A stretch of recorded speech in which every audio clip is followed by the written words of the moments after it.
Assalamualaikum warahmatullahi wabarakatuh. Selamat pagi, salam sejahtera buat kita semua. Perkenalkan, nama saya Fahrul Pahlaji Nosdan, MPM 2115 310086. Saya di Fakultas Sosial Sains, tepatnya di Manajemen Sumber Daya Manusia atau SDM. Saya kali ini akan berdiskusi tentang manajemen keselamatan dan kesehatan kerja yang diampu oleh Ibu Ika Malika SEMM. Nah, kali ini saya akan menjelaskan tentang dua hal. Yang pertama yaitu tentang faktor-faktor apa saja yang menjadi kendala dalam resiko bekerja. Kedua, saya akan memberikan contoh kecelakaan kerja di sebuah perusahaan. Ada dua faktor yang menjadi kendala dalam resiko kecelakaan kerja. Yang pertama yaitu faktor manusia dan kedua faktor lingkungan. Dari faktor manusia ada beberapa. Yang pertama, kurang konsentrasi. Kedua, tidak mematuhi prosedur keselamatan kerja. Ketiga, kondisi fisik yang tidak fit. Keempat, kondisi mental yang tidak stabil. Yang kelima, sikap yang tidak peduli, malas, atau terlalu percaya diri. Yang keenam, keterampilan yang tidak memadai. Yang kedua, dari faktor lingkungan kerja. Nah, dari faktor lingkungan kerja ini juga bisa menyebabkan resiko kecelakaan kerja pada perusahaan. Biasanya terjadi pada suhu ruang yang tidak baik. Kedua, lingkungan kerja yang tidak memadai. Ketiga, polusi atau pencemaran udara. Saya akan membahas tentang contoh kasus kecelakaan kerja yang saya ambil dari dua faktor yang saya jelaskan, yaitu dari faktor manusia, kedua dari faktor lingkungan kerja. Dari faktor manusia, saya mengambil contoh seperti ini. Biasanya di setiap perusahaan sudah menyediakan keselamatan dan kesehatan kerja pada karyawannya. Akan tetapi biasanya ada saja karyawan yang menganggap semuanya enteng, menganggap semuanya biasa saja, tidak mementingkan keselamatan dan kesehatan kerja yang ia jalani di sebuah perusahaan.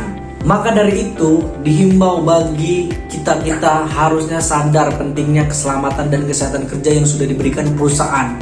Dengan begitu kita akan kerja akan lebih nyaman, akan lebih tenang, akan lebih safety.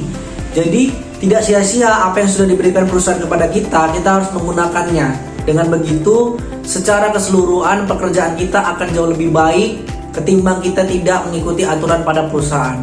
Ketika terjadi kecelakaan kerja, siapa yang disalahkan? Pasti karyawan. Kenapa? Perusahaan sudah mengimbau agar setiap karyawan untuk memakai atribut keselamatan dan kesehatan kerja. Akan tetapi karyawan-karyawan yang membangkang dan tidak mementingkan keselamatan dan kesehatan kerja mengalami kecelakaan disebabkan oleh dirinya sendiri. Nah, itu sangat berbahaya. Kenapa?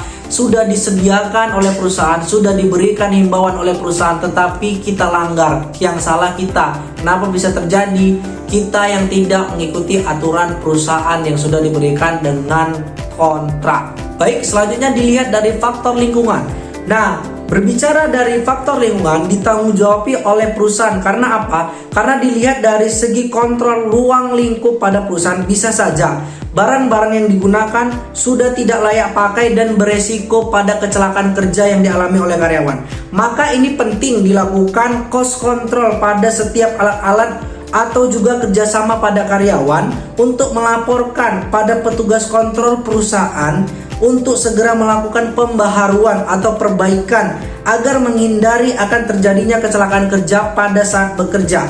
Dengan begitu, safety pekerja akan jauh lebih nyaman dan aman.